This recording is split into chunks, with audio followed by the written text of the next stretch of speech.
My husband laughed. You really think I'd ever let you meet my rich business friends? He said right in front of his buddies. I don't want you asking them for help. They all laughed.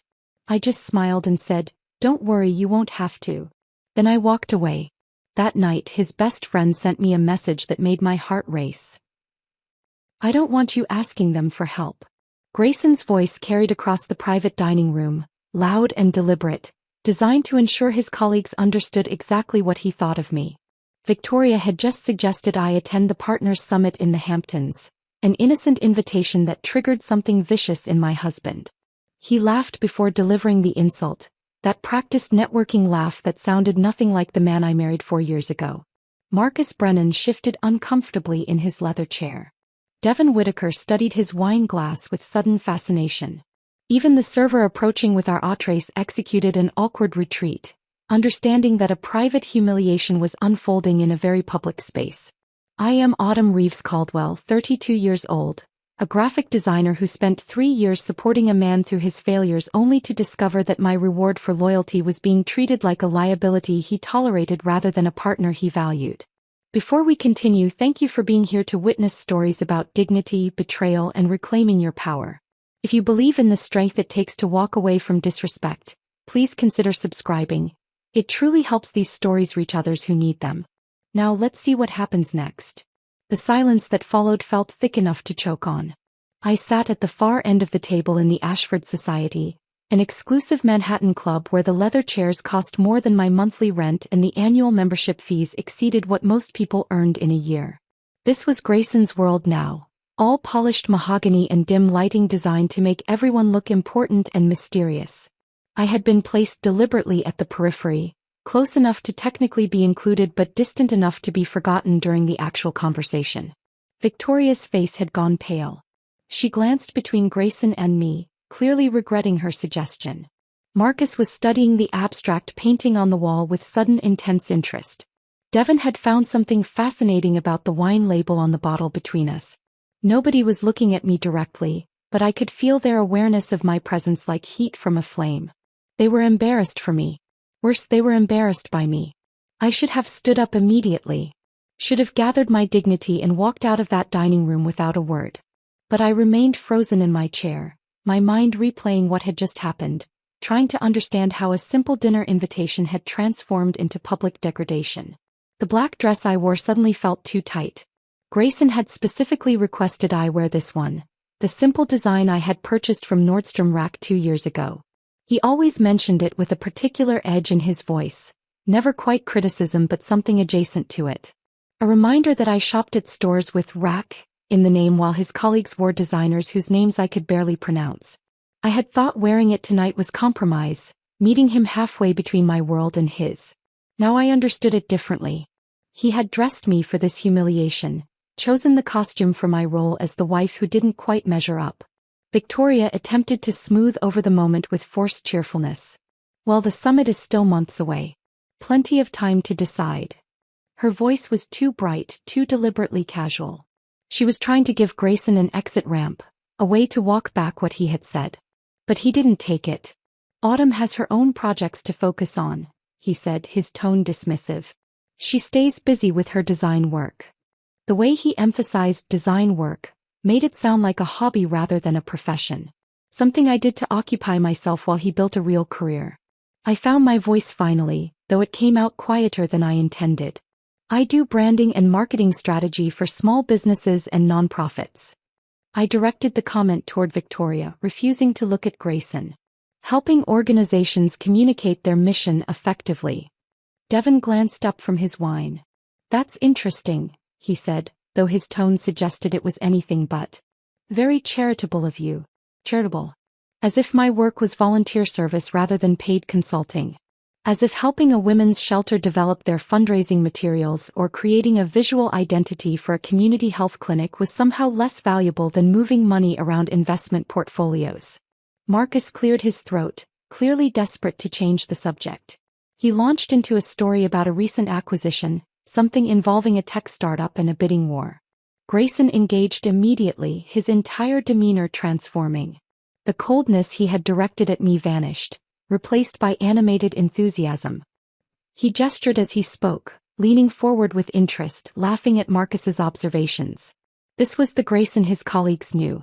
Confident, engaging, successful. The version of himself he never brought home anymore. I watched him perform and realized I was seeing someone I barely recognized. The man I had married 4 years ago had been different. Struggling, yes, but also vulnerable in ways that had made him seem human. He had needed me then. Needed my emotional support through his father's death, my financial support when his second startup collapsed, my unwavering belief that he would eventually find his footing. When we met, I was already established in my freelance career. Not wealthy but stable. I had my Tribeca apartment, a steady roster of clients, and a life I had built carefully over years of hard work. Grayson had moved in after 6 months of dating, initially as a temporary arrangement while he figured out his next steps. His 2 suitcases had somehow expanded to fill every closet. His temporary stay had become permanent. And slowly, methodically, he had transformed my space into something unrecognizable. The vintage concert posters that had lined my living room walls, souvenirs from shows I had attended throughout my 20s, had been the first to go. Grayson said they made the apartment look juvenile, like a college dorm rather than a professional residence. He replaced them with abstract art he claimed was investment grade, pieces that cost thousands of dollars and looked to me like expensive accidents. When I protested, he reminded me that his colleagues might visit, that first impressions mattered in his industry. The colleagues never visited. But the apartment continued to change. My comfortable reading chair, an overstuffed monstrosity I had found at an estate sale and loved deeply, was replaced by a sculptural piece that prioritized form over function. My bookshelves were reorganized by color rather than author, creating a rainbow effect that photographed beautifully but made finding any specific book nearly impossible. The kitchen was overhauled with expensive appliances I never used because Grayson preferred we eat out at restaurants where being seen mattered more than the food. Each change was presented as an improvement, an upgrade, a necessary evolution of our shared space. I told myself this was what compromise looked like, what partnership required. If Grayson needed our home to reflect a certain level of success to feel confident in his career, wasn't that a reasonable request? Wasn't supporting his professional growth part of being a good wife? But our home had stopped being our home somewhere along the way. It had become his showroom and I had become another piece of furniture to be evaluated and found lacking. The dinner continued around me. Marcus and Devon discussed market trends while Victoria made occasional comments that suggested she had been briefed on these topics but didn't genuinely understand them. Grayson held court at the head of the table, his confidence growing with each glass of wine. I remained silent, picking at food I couldn't taste, counting the minutes until this evening would end. At one point, Devon asked about a branding challenge one of their portfolio companies was facing. Something about inconsistent messaging across platforms. I had worked on dozens of similar projects. I knew exactly what questions to ask, what strategies to suggest. But I kept silent. The earlier humiliation had taught me that my contributions were not welcome here. I was decoration, not a participant. The evening lasted another 90 minutes. 90 minutes of forced smiles and careful silence. 90 minutes of watching my husband be charming and engaging with everyone except me. 90 minutes of understanding with increasing clarity that I had never been his partner. I had been his supporter, his safety net, his convenient source of stability while he built the career that had now made me obsolete. When dinner finally concluded, Grayson shook hands with Marcus and Devon, made plans for golf and follow-up meetings. Victoria gave me a sympathetic smile that felt more pitying than kind. We collected our coats from the attendant and walked out into the October evening. The cab ride home was silent. Grayson checked his phone, scrolling through messages with the focused intensity that suggested important business. I stared out the window at the city passing by, buildings lit up against the darkening sky, and wondered when we had stopped being people who talked to each other. When we reached our building, Grayson headed immediately for the bedroom, already loosening his tie. "I have an early meeting," he called over his shoulder. "Don't wait up." I stood in the living room of my own apartment, surrounded by furniture and art I hadn't chosen, and felt the weight of 3 years settle over me like a heavy coat. I had supported this man through his lowest moments. I had believed in him when he didn't believe in himself.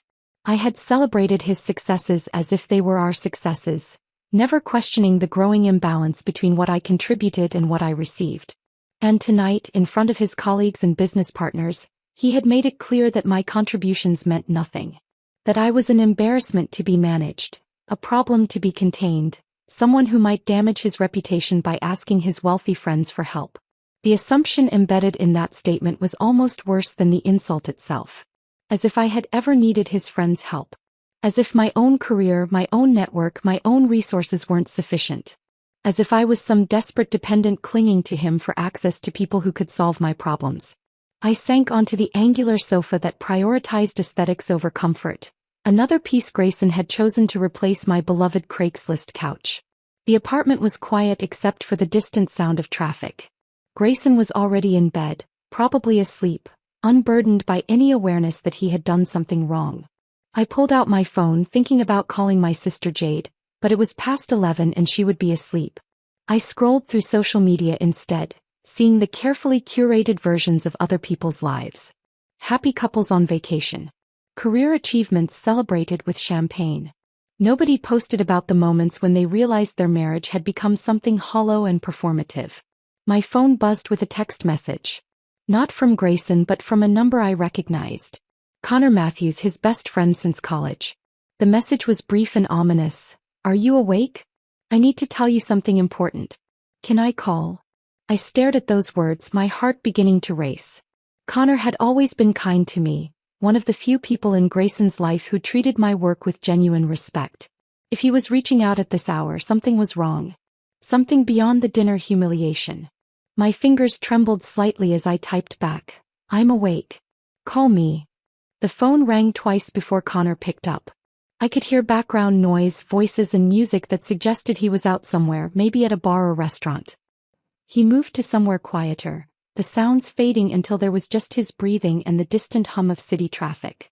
Autumn, he said, and the weight in his voice told me everything I needed to know about how serious this conversation was going to be. I'm so sorry about tonight. Marcus's assistant was there and she texted me what happened.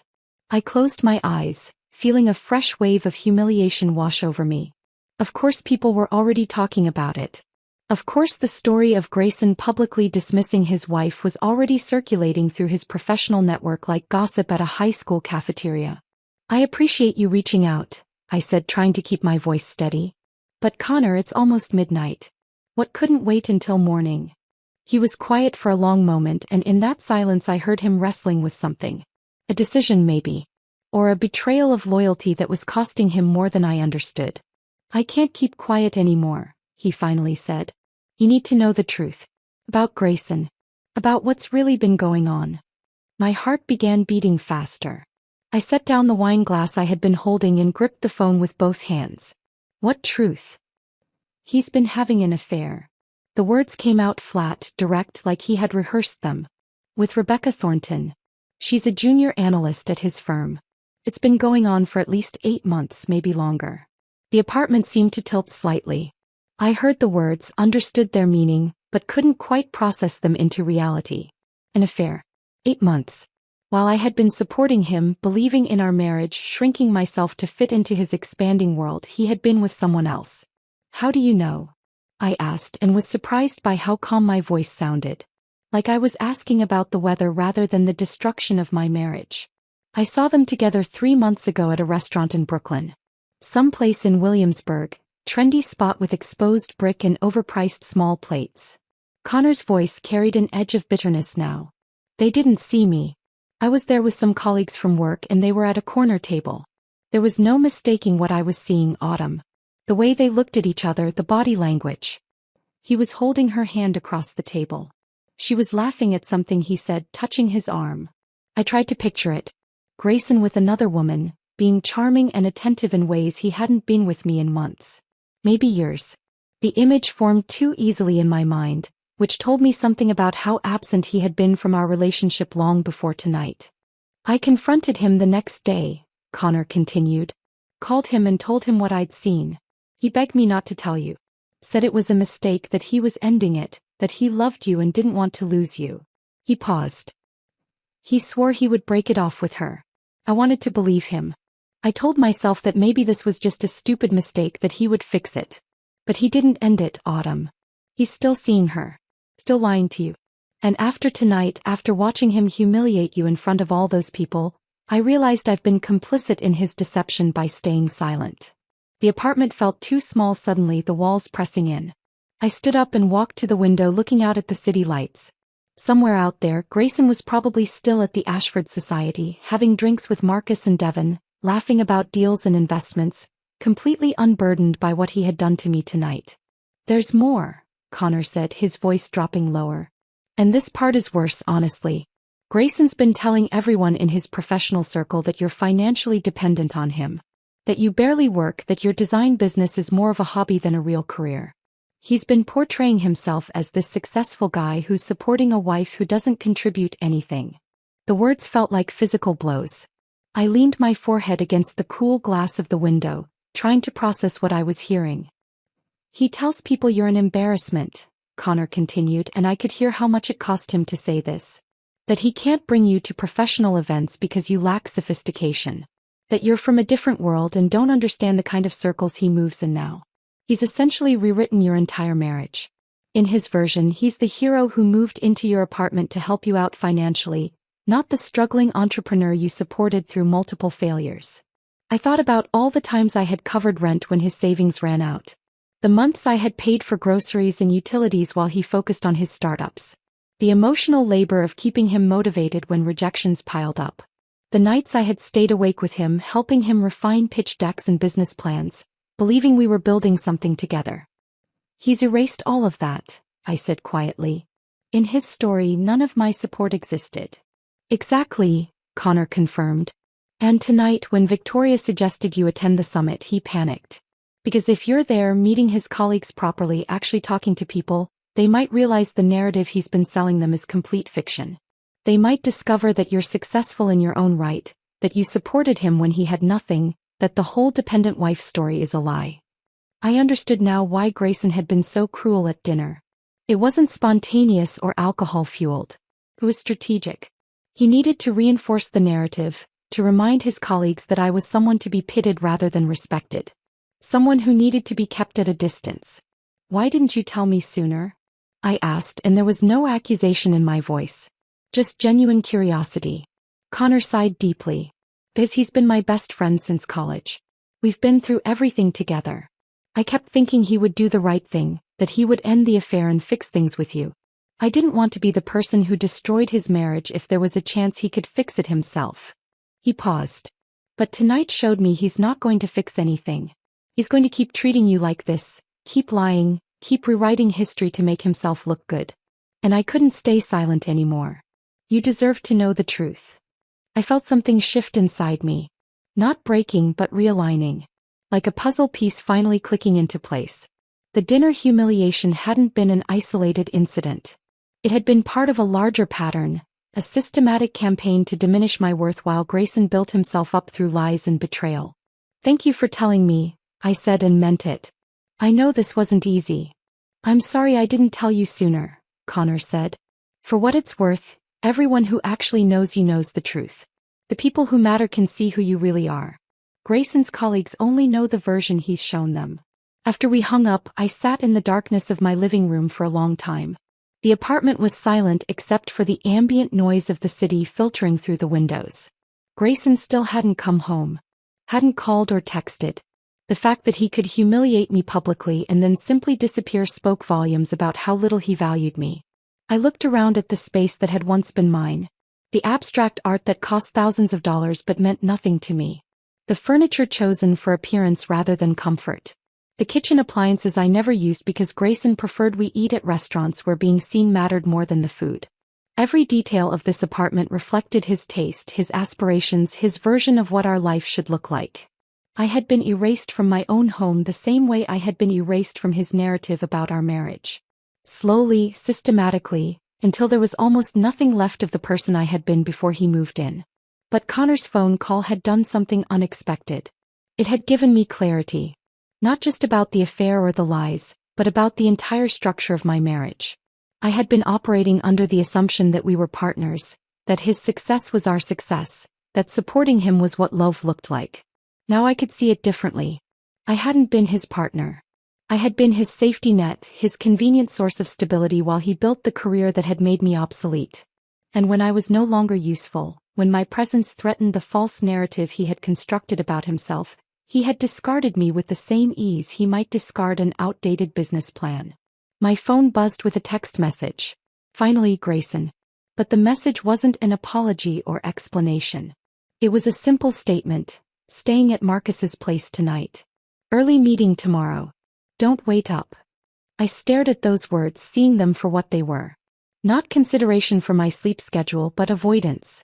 He didn't want to face me, didn't want to deal with any potential confrontation about what had happened at dinner. He was giving himself time to craft his defense, to prepare his explanations. Or maybe he was with Rebecca. Maybe the early meeting was another lie in a relationship apparently built on lies. I set the phone down and walked to the bedroom. Tomorrow would require energy and clarity. Tomorrow I would need to figure out what came next. But tonight I just needed to process the fact that my marriage, the life I thought I had been building for 3 years, had been revealed as something hollow and false. I climbed into bed still wearing my black dress, too exhausted to change. The sheets smelled like the expensive detergent Grayson insisted on using, another small detail of my life that he had taken control of without me fully noticing. Sleep felt impossible, but eventually exhaustion won over racing thoughts. My last conscious thought was wondering how I had let myself become so small, so invisible, so thoroughly convinced that my worth was measured by someone else's opinion of me. Morning arrived without sleep. I had lain in bed for hours, still wearing the black dress from dinner, staring at the ceiling while my mind replayed every conversation, every excuse, every moment over the past 8 months that suddenly made sense in a different, darker context. The late-night meetings that ran until 2 in the morning. The weekend conference in Miami where he had been unreachable for entire afternoons. The business trip to the Hamptons where he had forgotten to call me for 3 days straight. All of it had been Rebecca. Around 4 in the morning something inside me shifted. The shock and grief that had paralyzed me began transforming into something sharper, more focused. I wasn't just hurt anymore. I was angry. And beneath the anger was something even more powerful: determination. If Grayson had been methodically building a double life, creating an alternate version of our marriage to justify his betrayal, then I needed to know everything. I needed evidence, documentation, proof that would make it impossible for him to rewrite this story the way he had rewritten everything else about us. I sat up in bed and reached for my phone. It was 4:17 in the morning, too early to call anyone, but I opened my notes app and started making a list. What did I actually know? What could I prove? What questions needed answers?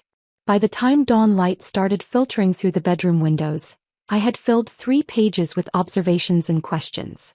Grayson's behavior over the past year, examined through this new lens of betrayal, formed patterns I had been too trusting to see before. The way he had started working out more frequently, suddenly concerned with his appearance in ways he had never been during our early years together. The new cologne that appeared in our bathroom without explanation. The expensive haircuts at a barber in Soho that cost more than I spent on groceries in a week. He had been performing for someone. Just not for me. At 7 in the morning I called my sister Jade. She answered on the 3rd ring, her voice thick with sleep. "Autumn? What's wrong?" "Everything," I said, and my voice cracked slightly on that single word. "Can you come over? I need help." Jade arrived at my apartment 50 minutes later, her partner Simone close behind. Jade was 3 years older than me, a family law attorney with a practice in Brooklyn. She had always been protective, sometimes overbearing, but right now her fierce competence felt exactly like what I needed. Simone worked in digital forensics for a corporate security firm, helping companies investigate internal fraud and data breaches. I let them in and immediately started talking, the words tumbling out faster than I could organize them. The dinner at the Ashford Society. Grayson's public humiliation. Connor's phone call revealing the affair with Rebecca. The lies Grayson had been telling about me, painting me as financially dependent and unsophisticated. Jade's expression grew harder with each detail I shared. She had never particularly liked Grayson, though she had been diplomatic enough not to say so directly. Once, about a year ago, she had mentioned that he had a way of making me feel grateful for basic respect, a comment I had dismissed as overprotective sister instinct. Now I understood she had seen something I had been too close to recognize. "We're going to find everything," Jade said when I finally stopped talking. Her voice was quiet but carried absolute certainty. Every piece of evidence, every lie, every moment he thought he was getting away with something. And then we're going to make sure you're protected. Simone had already opened her laptop on my kitchen counter. Let's start with the obvious places, she said, her fingers moving across the keyboard with practiced efficiency. Shared accounts, cloud storage, any devices or platforms where he might have been careless with his digital footprint. I made coffee while they worked, grateful to have something to do with my hands. The normalcy of the action, measuring grounds and pouring water, felt absurdly comforting given that my entire life was falling apart.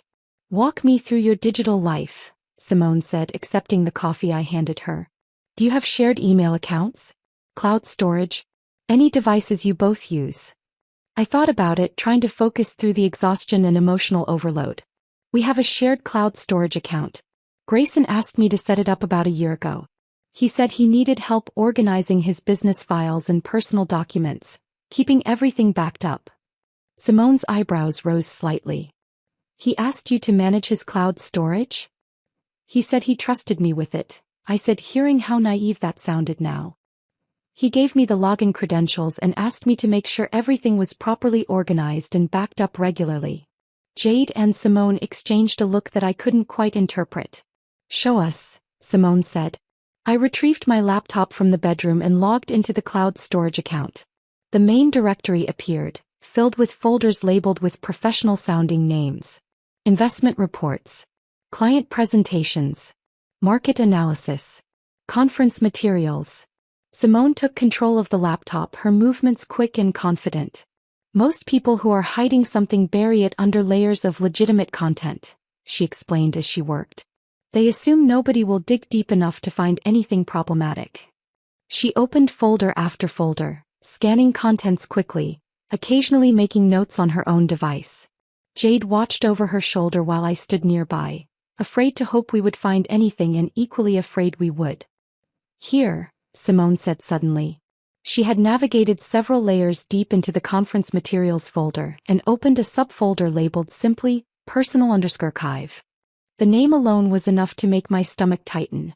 Inside were hundreds of files. Photos mostly. Simone opened the first one and I felt the air leave my lungs.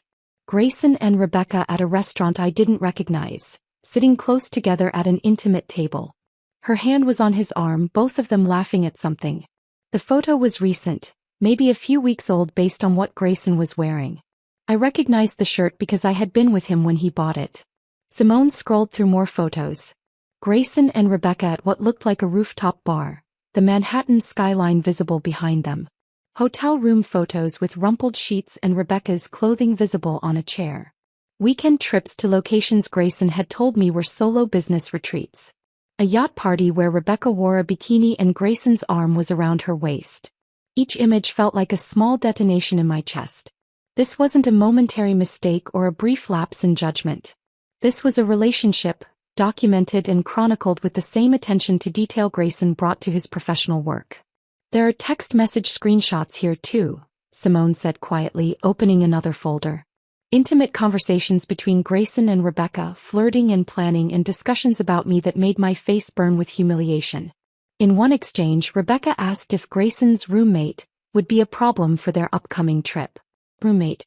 That was how he had described me to her. Keep going, Jade said, her voice hard. She had moved to stand beside me, one hand on my shoulder in silent support. Simone found expense receipts next. Jewelry purchases from stores I had never heard of. Flower deliveries to an address in the West Village that I assumed must be Rebecca's apartment.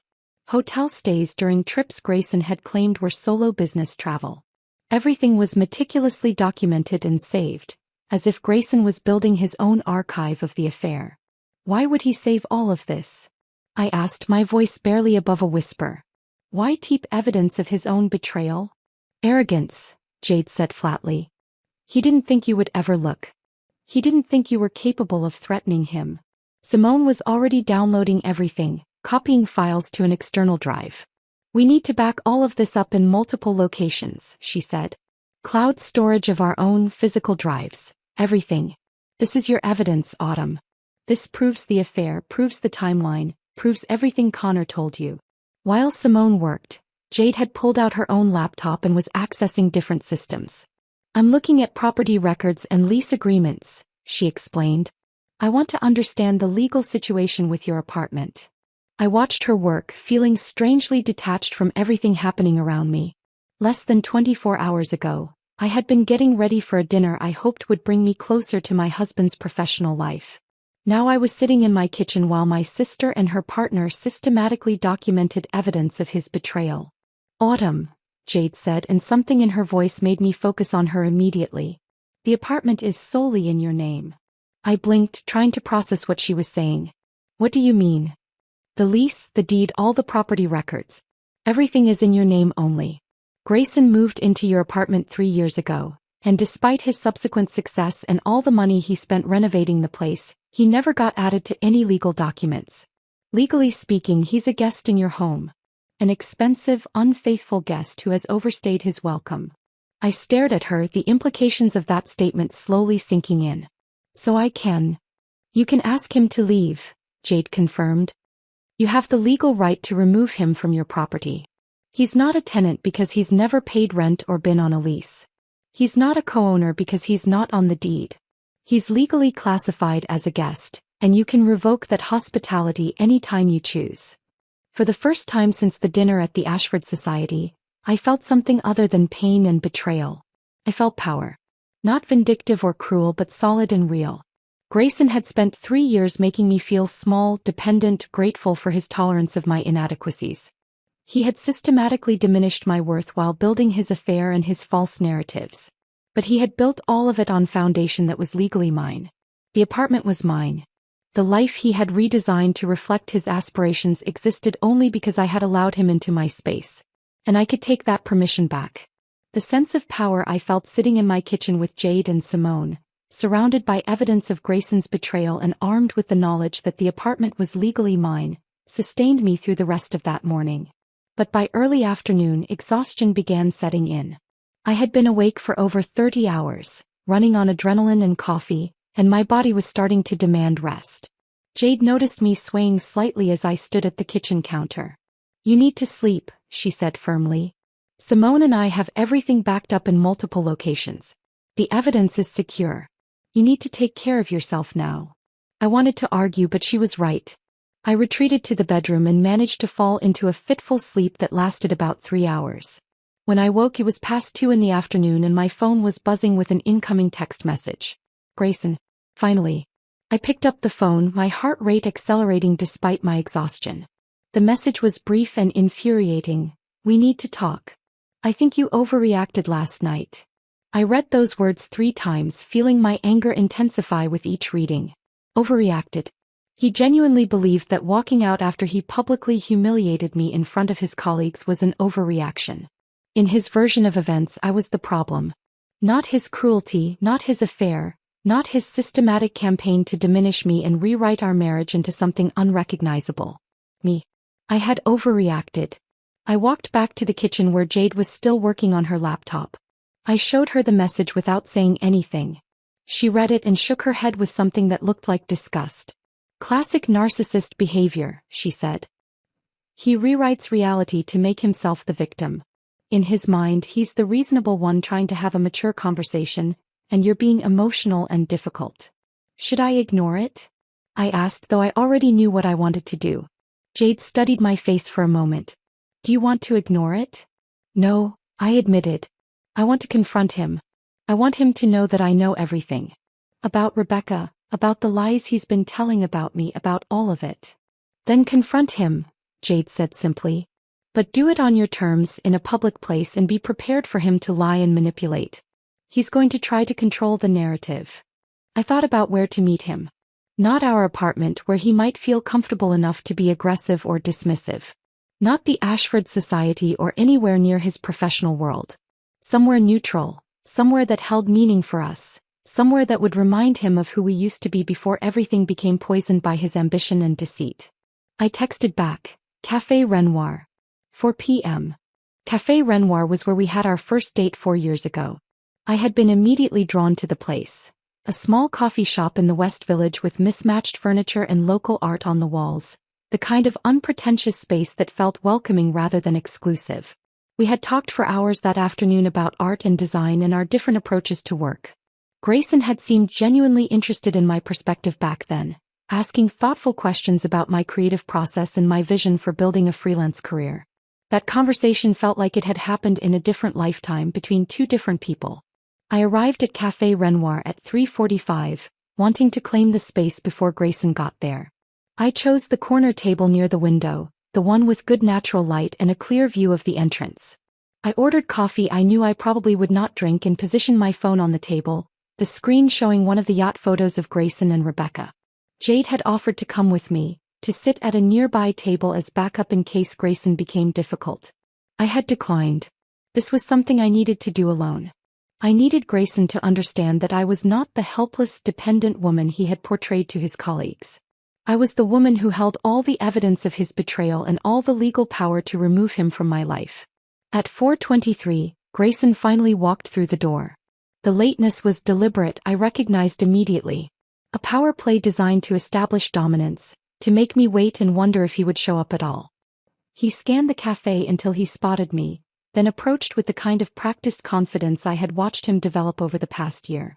Everything about his body language suggested he believed he was in control of this situation. He wore the navy suit, the one I had helped him select for his first major investor pitch 3 years ago. I had gone with him to 3 different stores, offering opinions on fit and color, celebrating with him when he finally landed the meeting that suit was meant for. Seeing him wear it now felt like psychological warfare, a reminder of how I had supported his success while he was busy rewriting history to erase my contributions. He slid into the chair across from me, his expression mixing irritation with condescension. There was no apology in his eyes, no acknowledgement that he might have done something wrong. He looked at me the way someone might look at a difficult client who needed to be managed. "Look," he started, his tone patronizing in a way that made my jaw tighten. "About last night. I had too much to drink and everyone knows I say stupid things when I'm drinking. Nobody took it seriously, Autumn. You're making this into something bigger than it needs to be." I watched him deliver these lines with practiced ease, each word carefully chosen to minimize what he had done and shift responsibility onto me for caring about it. He genuinely believed this explanation would satisfy me, that I would nod and accept his version of events and we would move on as if nothing significant had happened. I let him finish his prepared speech. Let him think he was succeeding in controlling the narrative. Then I interrupted with a single question. "Who's Rebecca Thornton?" The effect was immediate and visceral. Color drained from Grayson's face with remarkable speed, as if someone had opened a valve and let all the confidence and composure pour out of him. His mouth opened, then closed, then opened again. His eyes widened slightly before he controlled the reaction. But that initial moment of pure panic told me everything I needed to know about how unprepared he was for this confrontation. "What?" he managed finally, but his voice had lost all its patronizing certainty. I slid my phone across the table slowly, deliberately. The screen showed the yacht photo in full detail. Grayson and Rebecca together, his arm around her waist, both of them smiling at the camera with the easy intimacy of people who had forgotten to be careful about documenting their betrayal. "Rebecca Thornton," I repeated, my voice calm despite the adrenaline making my hands want to shake. "The junior analyst from your firm. The woman you've been seeing since February at the latest, probably longer. The one you took to Miami and the Hamptons and all those business trips where spouses supposedly weren't invited." Grayson stared at the phone like it was something dangerous that might explode if he touched it. I watched him cycle through emotions in rapid succession. Shock giving way to anger, anger shifting into calculation, calculation dissolving into something that looked disturbingly like fear. "How did you?" he started, then stopped himself, perhaps realizing that the question itself was an admission. "The shared cloud storage you asked me to manage last year," I said, leaning back in my chair and feeling a surge of power I had not experienced in years. "Remember that? You said you trusted me to organize your business files and keep everything properly backed up. Really thoughtful of you, actually. Very organized. You documented everything like you were creating a portfolio presentation. I particularly enjoyed the expense receipts for jewelry and flowers and hotel rooms." His face had gone from pale to flushed now, a deep red creeping up his neck. "Autumn, listen. I talked to Connor, by the way. I continued, not letting him regain control of the conversation. He told me everything. About the affair that he's known about for 3 months. About how you've been portraying me to your colleagues as some kind of dependent failure who barely works. About how you've told everyone I'm an embarrassment you can't bring around sophisticated people. About how you've systematically erased every contribution I made to your success so you could play the role of the self-made man tolerating a wife who doesn't contribute anything. Grayson's hands were flat on the table now, his fingers spread wide like he was trying to steady himself. You don't understand, he said, his voice tight. The business world is complicated. Appearances matter. I was trying to protect. Protect what? I interrupted. Your reputation, your career. Because you certainly weren't trying to protect me or our marriage or anything resembling the truth. He opened his mouth to respond, then seemed to think better of it. I could see him recalibrating, trying to find an angle that would give him leverage in this conversation. But for once he had nothing. No charm, no manipulation, no carefully constructed narrative that would make this my fault instead of his. The cafe continued its normal operations around us. The barista called out drink orders. Other patrons worked on laptops or read books. Nobody paid attention to the quiet dissolution of a marriage happening in the corner by the window. Grayson sat across from me in Café Renoir, his hands still flat on the table, his face cycling through shades of red and pale as he tried to formulate a response that would salvage this situation. I could see his mind working, searching for the angle that would give him leverage, the explanation that would make me doubt what I knew to be true. Autumn, listen to me, he finally said, his voice taking on a tone I recognized from his business negotiations. Reasonable, measured, designed to make the other person feel like they were being irrational. We can work through this. Every marriage has rough patches. People make mistakes. We can go to counseling, figure out where things went wrong, rebuild what we had. He reached across the table toward my hand, a gesture that probably looked conciliatory to anyone watching from a distance. I pulled my hand away before his fingers could make contact. The thought of him touching me, the same hands that had touched Rebecca in hotel rooms and on yachts and in all those documented moments of betrayal, made my stomach turn.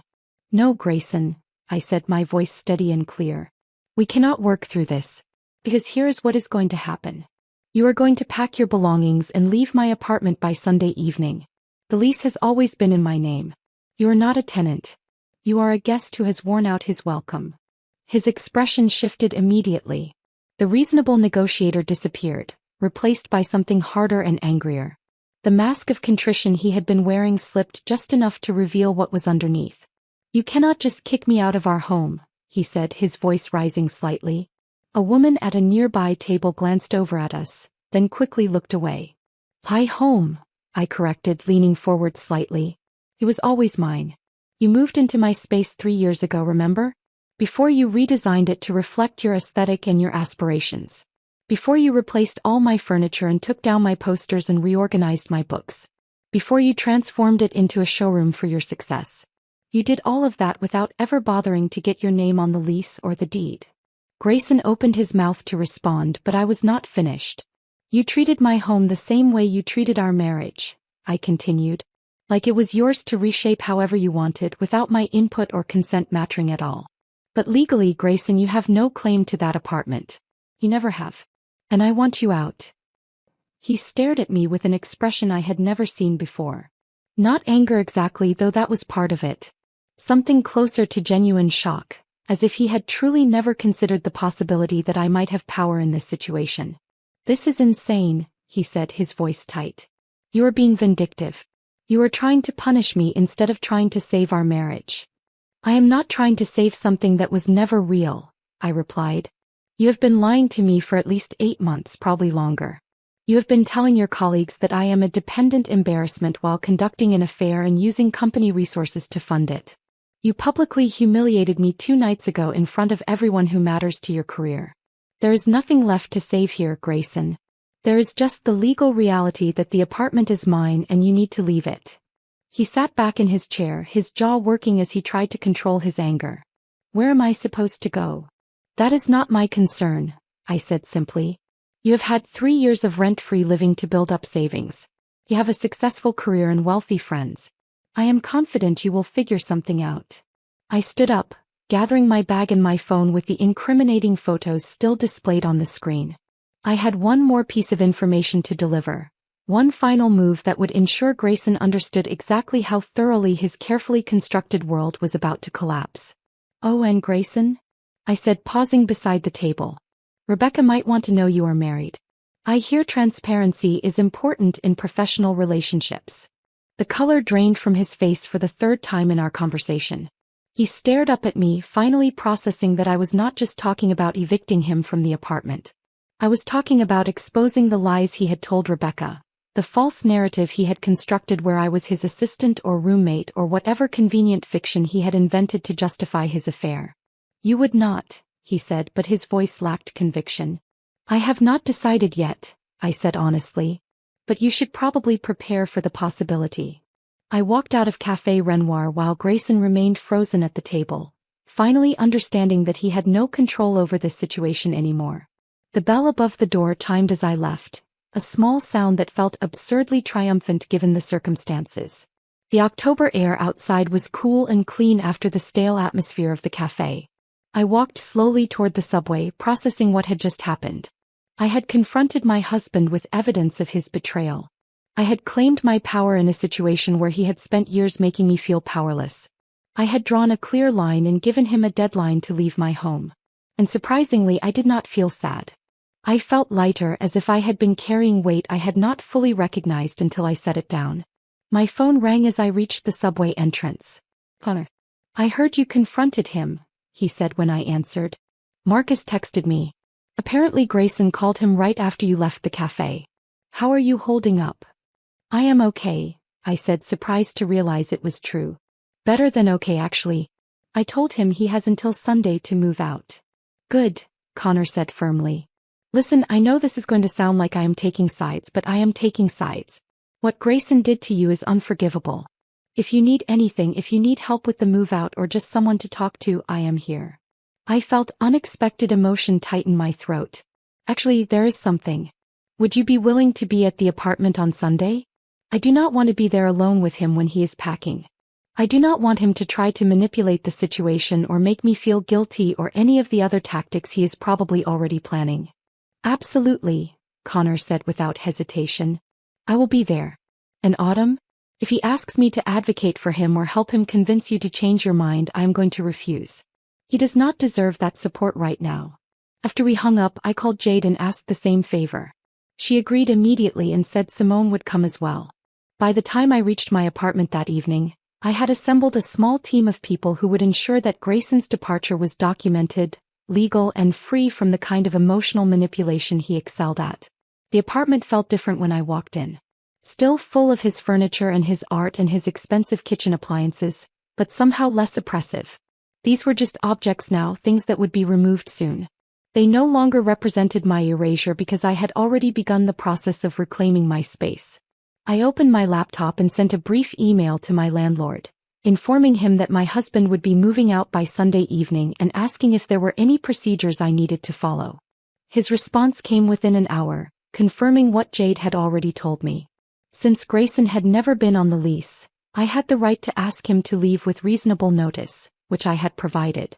The next 3 days passed in a strange limbo. Grayson did not come back to the apartment Wednesday night or Thursday night. I assumed he was staying with Marcus or possibly with Rebecca, though I tried not to think too much about that. He sent a few text messages that ranged from angry accusations to pleading requests for more time to cold logistical questions about which furniture he could take. I responded only to the logistical questions, keeping my answers brief and clear. He could take anything he had purchased. He could not take anything that had been mine before he moved in. Shared items would stay with the apartment. It was not a negotiation. Sunday afternoon arrived with surprising speed. I left the apartment at noon and walked to a coffee shop several blocks away, not wanting to be present for the actual packing process. Connor, Jade, and Simone would handle supervision. They would document everything, ensure nothing was taken that should not be, and most importantly, prevent Grayson from trying to engage me in some last-minute emotional appeal. Connor sent me updates throughout the afternoon, brief messages that kept me informed without requiring responses. He arrived with Marcus. "Packing clothes now. Trying to claim some books from your shelf. Jade reminded him those were yours before he moved in. Arguing about the furniture he bought. Simone pointed out he is fortunate you are not asking for compensation for 3 years of free housing. Found him attempting to access files on the shared laptop. Already backed up everything, so no damage done. At 6:15 in the evening my phone buzzed with the final message. He is gone. Left a note on the kitchen counter. We stayed until he was completely out. The apartment is yours again.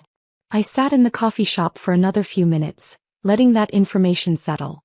For the first time in 3 years, my apartment was truly mine again. No more walking on eggshells around someone who treated my presence as an inconvenience. No more shrinking myself to fit into someone else's vision of what our life should be. No more pretending that systematic disrespect was just personality quirks I needed to accept. I paid for my coffee and walked home slowly, savoring the cool October evening. When I unlocked the door and stepped inside, the change was immediately visible. Empty spaces where his furniture had been. Bare walls where his abstract art had hung.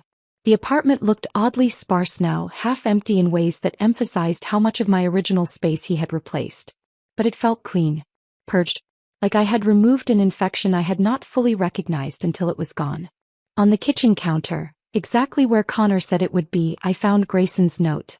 A single piece of paper torn from a notebook, his handwriting rushed and angry in a way that contradicted the carefully composed message.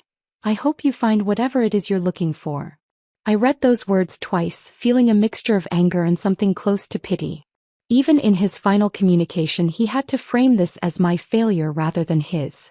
As if I were the one searching for something elusive, as if I had somehow lost my way, as if reclaiming my own apartment and my own dignity was evidence of confusion rather than clarity.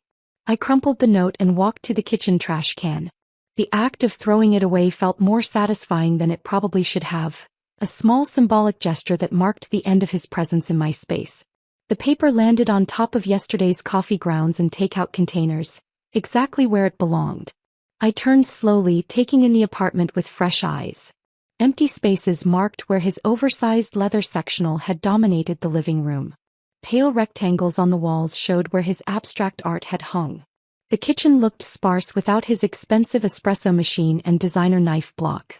Even the air felt different, lighter somehow, as if the physical removal of his belongings had also removed some invisible weight that had been pressing down on everything.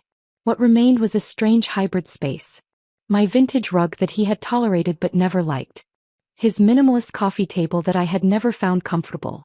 My bookshelf, now half empty after he had taken the books he claimed to have purchased.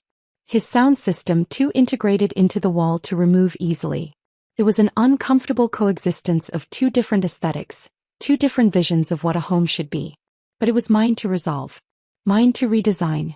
Mine to fill with things that actually brought me comfort rather than just looking impressive to people who never actually visited. I walked to the window and looked out at the city.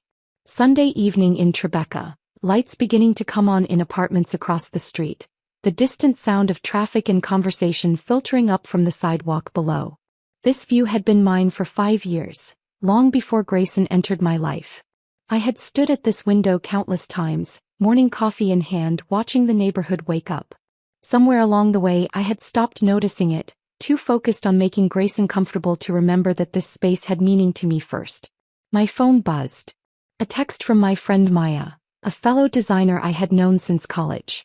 Heard through the grapevine that you kicked Grayson out. Good for you. Want company? I can bring wine and terrible reality TV. I smiled, realizing how isolated I had become over the past few years. Maya and I used to meet for coffee every week, sharing work frustrations and celebrating small victories. Gradually, those meetings had become less frequent as Grayson's demands on my time increased. He had never explicitly discouraged my friendships, but he had made his disapproval clear in small ways. Comments about how much time I spent with Maya. Sighs when I mentioned plans with other friends. Subtle pressure to stay home with him instead. I texted back, come over. Bring whatever wine is on sale. I'll order pizza from the place Grayson always hated. She arrived 40 minutes later with 2 bottles of cheap red wine and a bag of cookies from the bakery down the street. We sat on the floor of my half-empty living room because the only remaining seating was Grayson's uncomfortable coffee table, and ate pizza straight from the box while Maya caught me up on 3 years of life I had only partially been present for. You know what I noticed? Maya said, gesturing around the apartment with a slice of pizza. This place finally looks like it has space to breathe. All that heavy furniture he brought in made everything feel cramped and dark. He was right. Without the oversized sectional and the bulky entertainment center, the living room felt twice as large. The evening light from the windows actually reached the far wall now instead of being blocked by furniture positioned for appearance rather than function. I was thinking about repainting, I said. These walls have been this gray color since he moved in. I used to have them a warm cream color that made everything feel cozy. Do it, Maya said immediately. Reclaim this space completely. Make it yours again. That first night alone felt absurdly rebellious in ways that highlighted how constrained my life had become. I put my feet up on the coffee table without worrying about water rings or scratches. I watched a reality dating show that Grayson would have mocked mercilessly. I opened the second bottle of wine even though it was a weeknight and Grayson's voice in my head tried to remind me that successful people didn't drink cheap wine on Sundays. After Maya left around 11, I did something I had been thinking about since I walked back into the apartment. I went to the hall closet where I had stored boxes of my old belongings, things Grayson had deemed too juvenile or cluttered for our sophisticated living space. Concert posters from my 20s, carefully rolled and preserved. Photographs of friends and family that he had replaced with abstract art. A quilt my grandmother had made that he said clashed with our aesthetic. I pulled out the box of concert posters and unrolled the first one. A show I had attended 7 years ago, a band I loved that Grayson had never heard of and never cared to learn about. The poster was vibrant and chaotic, all the things his carefully curated abstract art was not. I found a hammer and nails in the kitchen junk drawer and spent the next hour hanging posters throughout the apartment. Above my bed where his black and white photography had been. In the living room where his most expensive abstract piece had dominated. In the hallway where he had insisted on minimalist emptiness. By midnight, my apartment looked less like a showroom and more like a home. Imperfect, eclectic, reflecting actual personality rather than aspirational sophistication.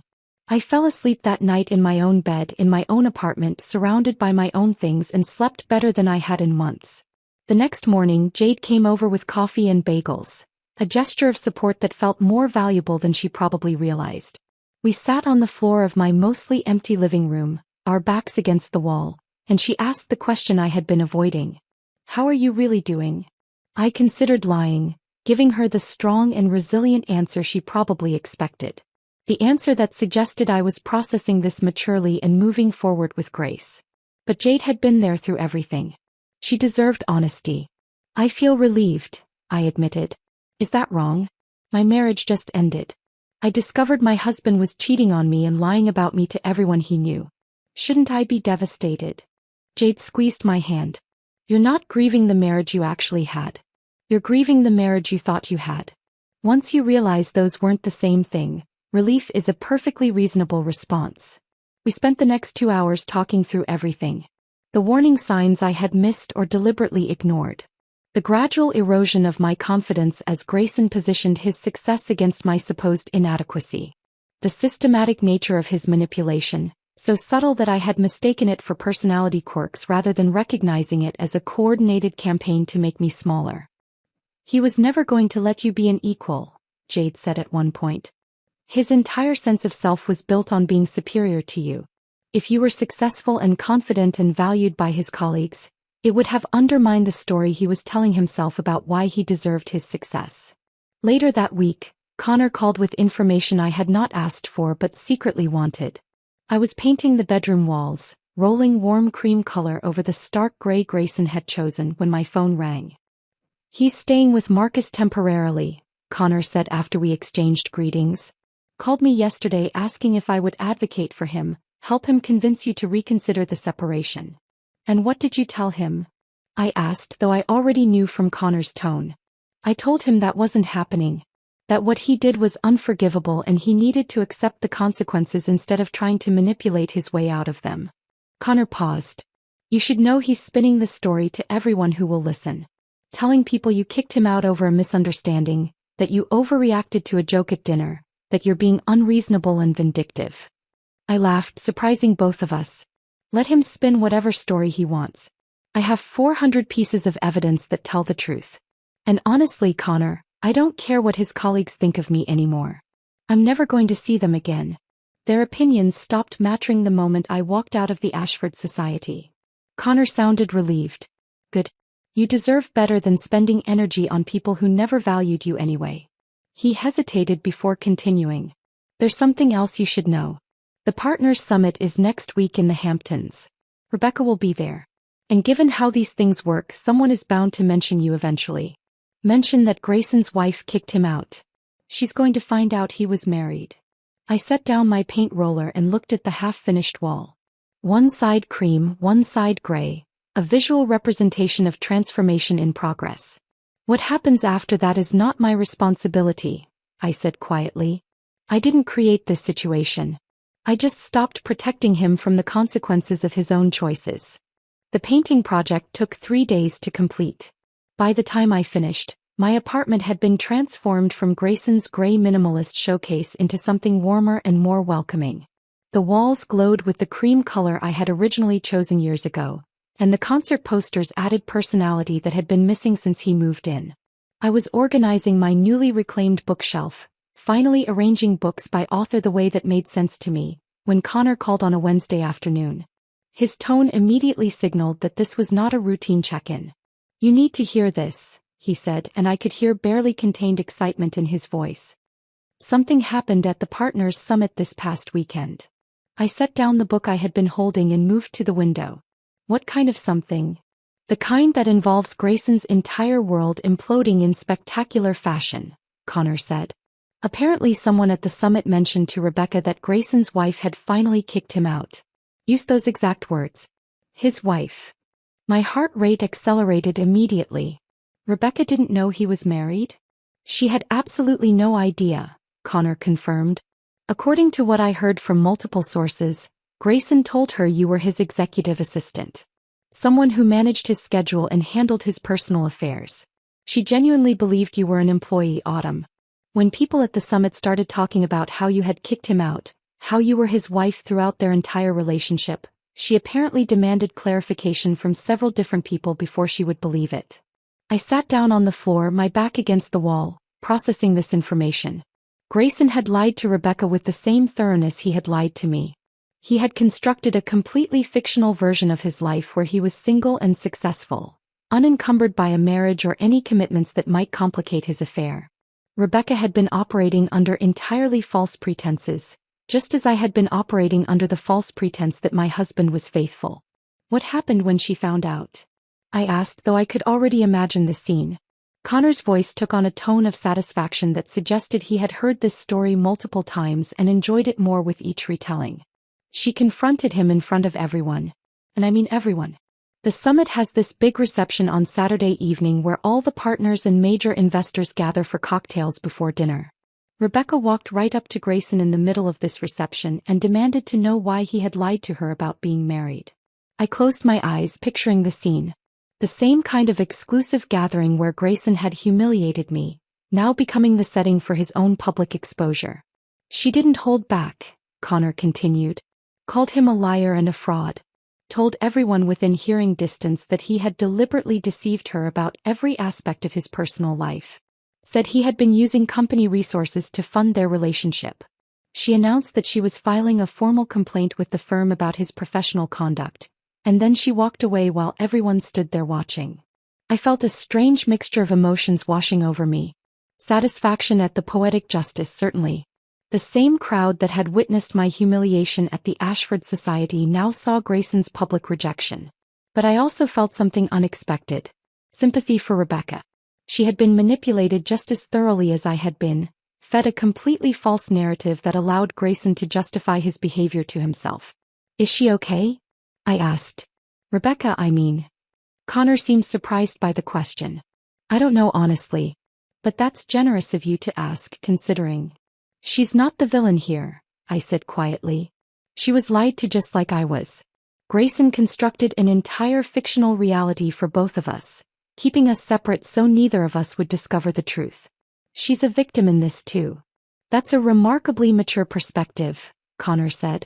But you should know the story doesn't end with the confrontation. Rebecca actually followed through on her threat. She filed a formal complaint with the firm on Monday morning, My attention sharpened. What kind of complaint? Professional misconduct. Ethics violations. The complaint triggered an internal investigation, and apparently once they started digging, they found a lot of problematic behavior. Connor's voice took on a more serious tone. Grayson had been using company credit cards for personal expenses related to the affair. Hotel rooms, expensive dinners, jewelry. All of it charged to accounts that were supposed to be for business development and client entertainment. He was falsifying expense reports, categorizing personal spending as business expenses. I thought about all those trips he had claimed were essential for work. The weekend in Miami that he said was a crucial conference. The multiple trips to the Hamptons for meetings with potential clients. How many of those had been legitimate business and how many had been opportunities to spend time with Rebecca on the company's money? The firm is taking it seriously, Connor continued. They placed him on administrative leave while they complete the investigation. Marcus is apparently furious, not because of the affair itself but because Grayson exposed the firm to potential legal liability. If clients found out their account fees were funding someone's personal relationship, it could be grounds for breach of fiduciary duty. I stood up and walked to the window looking out at the city. Somewhere out there, Grayson was watching his carefully constructed professional life collapse the same way his marriage had collapsed. The lies that had seemed so sustainable when he was controlling the narrative were unraveling now that other people were examining them. There's more, Connor said. Several of Grayson's clients requested new account handlers once word of the scandal started spreading. Nobody wants to be associated with someone under investigation for ethics violations. And you know how that industry works. Reputation is currency. Once you're marked as unethical or unreliable, people distance themselves to protect their own standing. Over the next week, Connor kept me updated on developments I had not asked about but could not help being curious about. The firm's investigation expanded beyond just the expense report fraud. They discovered that Grayson had been inflating his performance metrics, taking credit for deals that had been collaborative efforts, and generally presenting a version of his professional accomplishments that was only loosely connected to reality. The same pattern that had defined his personal life, apparently. Creating false narratives, rewriting history to make himself look better, erasing the contributions of others to elevate his own status. Victoria reached out to me through a carefully worded email that arrived on a Thursday afternoon. She apologized for not speaking up at the dinner, acknowledged that she should have said something when Grayson humiliated me, and mentioned that she and Marcus now understood there had been much more going on than they had realized.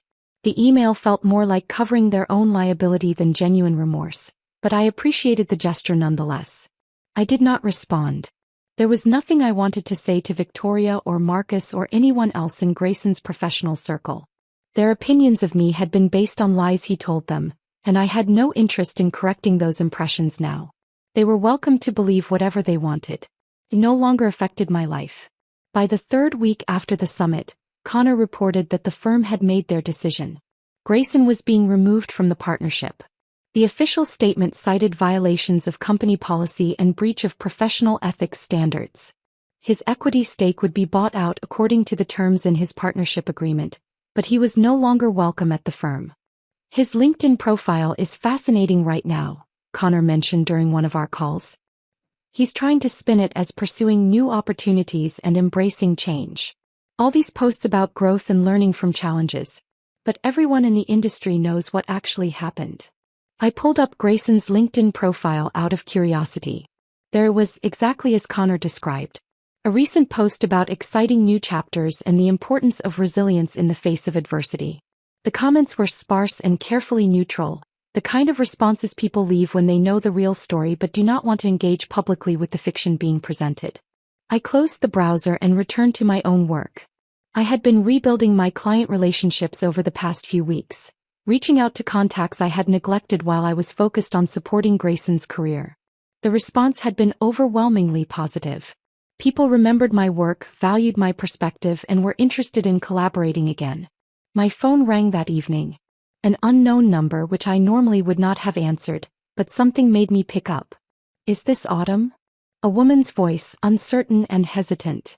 Yes. Who is this? This is Rebecca Thornton. Pause. I know this is probably the last call you expected. I just wanted to say I'm sorry. I had no idea he was married. If I had known, I never would have pursued a relationship with him. I sat down slowly, surprised by the call and unsure how I felt about it. You don't owe me an apology, I said finally. You were lied to just like I was. I feel like I should have known, Rebecca said, and her voice carried genuine distress. There were signs I ignored. Times he was unavailable without explanation. The way he never invited me to his apartment. I told myself it was because he valued privacy, but maybe I just didn't want to see what was obvious. We talked for 20 minutes. Not friends exactly, but two people who had been manipulated by the same person and were trying to make sense of how thoroughly they had been deceived. When we hung up, I felt something shift. The situation was no longer about revenge or vindication. It was simply about truth replacing fiction, and everyone involved dealing with the consequences of choices they had made or choices that had been made for them. After my conversation with Rebecca ended, I sat for a long time in the quiet of my apartment, processing the unexpected connection I had just experienced. Two women who had been lied to by the same man, finding common ground in the wreckage of his deceptions. It felt like closure I had not known I needed. The following weeks brought a rhythm I had not experienced in years. Mornings began with coffee at my window, watching the neighborhood wake up without the underlying tension of wondering what mood Grayson would be in or what criticism he might have about my plans for the day. I worked on design projects that excited me, reaching out to nonprofits and small businesses that aligned with my values rather than chasing higher-paying clients to match some arbitrary standard of success. Maya came over one Saturday morning with paint samples and fabric swatches. We're finishing what you started, she announced, spreading samples across my kitchen counter. This apartment is going to actually reflect who you are, not who someone else wanted you to be. We spent that weekend completing the transformation. The remaining gray walls received coats of warm color that made each room feel inviting. I replaced Grayson's angular coffee table with a vintage wooden piece I found at an estate sale, something with character and history rather than sterile perfection. The uncomfortable chair he had chosen for aesthetics was donated, replaced by an overstuffed reading chair I discovered at a second-hand furniture store. It was exactly the kind of piece Grayson would have mocked as unsophisticated, which made me love it even more. Maya helped me hang the painting I had created years ago, a vibrant abstract piece full of color and movement that I had hidden away when Grayson dismissed it as too personal for display. We positioned it prominently in the living room where his most expensive art piece had once hung. Your home should make you happy, Maya said as we stepped back to admire the result. Not impress people who do not matter and probably will not visit anyway. He was right.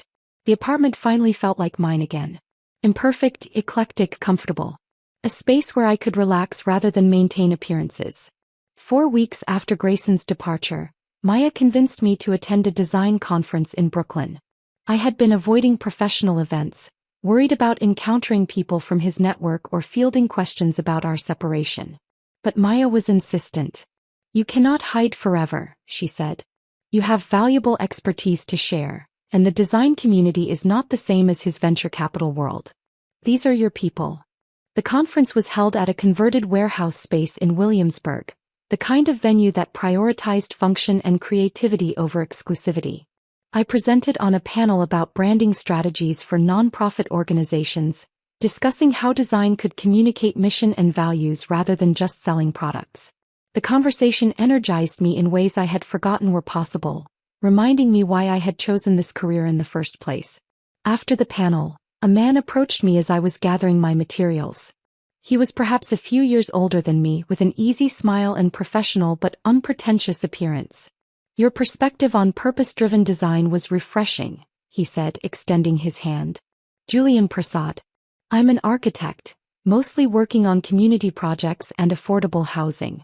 Too many people in this industry think success is only measured in profit margins or awards from fancy magazines. We started talking about design philosophy and somehow 3 hours passed without me noticing. The conversation flowed naturally from professional topics to personal interests. Books we had read recently. Music that had shaped our creative thinking. The inexplicable phenomenon of people who refuse to use turn signals. The half-serious conspiracy theory that pigeons are government surveillance devices. Julian made me laugh in ways I had forgotten were possible. Not performative laughter designed to make someone else feel clever, but genuine amusement at observations that were actually funny. He asked questions about my work that demonstrated real interest rather than polite networking. He treated our conversation like an exchange between equals rather than an opportunity to establish dominance or demonstrate superior knowledge. When the conference venue began closing down around us, Julian asked if I would be interested in continuing the conversation over coffee sometime. I hesitated. The rational part of my brain recognized this as a simple invitation with no obligations attached. But the wounded part, still processing betrayal and lies, worried about opening myself to potential hurt again.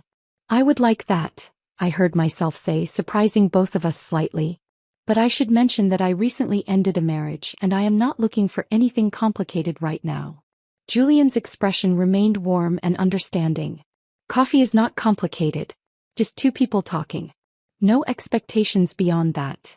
We met the following Thursday at a cafe in Park Slope, neutral territory where I felt comfortable and in control.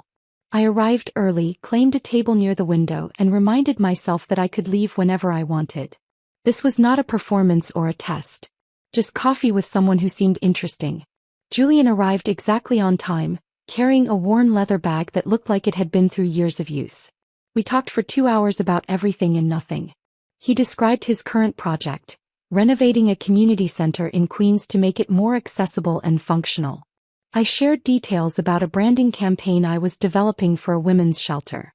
The conversation never felt forced or stilted. He did not ask intrusive questions about my divorce or treat me like someone who needed careful handling. He simply engaged with me as a person who had valuable perspectives to share. Over the following weeks we met regularly. Coffee became dinner. Dinner became long walks through Brooklyn neighborhoods where Julian would point out architectural details I had never noticed, explaining the history and purpose behind design choices. He showed me buildings he had worked on, community spaces that prioritized function and accessibility over showiness. I found myself relaxing in ways I had not experienced in years, laughing more freely, sharing opinions without worrying they would be dismissed. Remembering the person I had been before Grayson convinced me I was not enough. One evening, as we walked through Prospect Park, Julian asked about my design philosophy. Not in the performative way people ask at networking events, but with genuine curiosity about what motivated my work. I think design should serve people rather than impress them, I said, articulating something I had always felt but rarely expressed. The best branding helps organizations communicate their actual mission, not construct some fictional version of themselves that looks good in presentations. Julian stopped walking and looked at me with an expression I could not quite interpret. That is exactly why your panel discussion caught my attention. You were talking about authenticity in a room full of people discussing market positioning and competitive advantage. It was refreshing. 2 months after my separation from Grayson, Connor sent me a screenshot with a brief message. You have to see this. I opened the image to find Grayson's latest LinkedIn post. It was exactly the kind of performative reflection I had come to expect. Something about embracing new chapters and learning from challenges, carefully crafted corporate language designed to reframe his professional collapse as intentional personal growth. The post discussed resilience and adaptation without ever acknowledging the ethics violations or lies that had actually caused his departure from the firm. I showed the screenshot to Julian during our next coffee meeting. He read it carefully, then looked up with barely contained amusement. Translation, he said. I destroyed my marriage and career through arrogance and dishonesty, and now I am attempting to spin the consequences as intentional evolution. I laughed, genuinely and without bitterness. Looking at Grayson's carefully constructed fiction, I realized something had shifted fundamentally inside me. I did not hate him. I did not wish for his continued suffering or hope for additional consequences to rain down on him. I simply did not care. He had become irrelevant to my life, a cautionary example of what happens when you build everything on false foundations. My revenge, if it could even be called that, had never been about destroying him. It had been about removing myself from his toxic narrative and allowing natural consequences to unfold. I had stopped protecting him from his own choices, stopped enabling the lies that made his double life possible. Everything that followed had been the inevitable result of truth replacing fiction. When people asked if I would ever consider reconciling with Grayson, a question that came up surprisingly often in the curious way people have about failed marriages, I would smile and repeat the words I had spoken at the Ashford Society that night that felt like a lifetime ago. Do not worry, you will not have to. Because I had found something better than the life I had lost. Not better in the superficial ways Grayson had valued. The exclusive clubs and impressive job titles and expensive furniture. Better in the ways that actually mattered. Peace in my own space. Self-respect that did not depend on someone else's validation. Genuine connections with people like Maya and Connor and Julian who valued me for who I actually was rather than who they needed me to be. I had learned that being underestimated was not a weakness but a foundation for the most meaningful kind of victory. The quiet kind that does not need public recognition. The kind that comes from looking in the mirror and respecting the person looking back. Standing in my apartment one Sunday morning, coffee in hand, surrounded by my concert posters and comfortable furniture and books organized in a way that made sense to me, I realized I had everything that actually mattered. Not wealth measured in investment portfolios or social status measured in exclusive memberships. Wealth measured in authentic relationships and self-knowledge and the freedom to build a life that reflected my actual values. Grayson could keep his LinkedIn posts and his carefully managed image and whatever new fiction he was constructing about his life. I had something infinitely more valuable. I had the truth and I had myself back. If this story of justice and self-discovery kept you captivated until the very end, show your support by hitting that like button right now.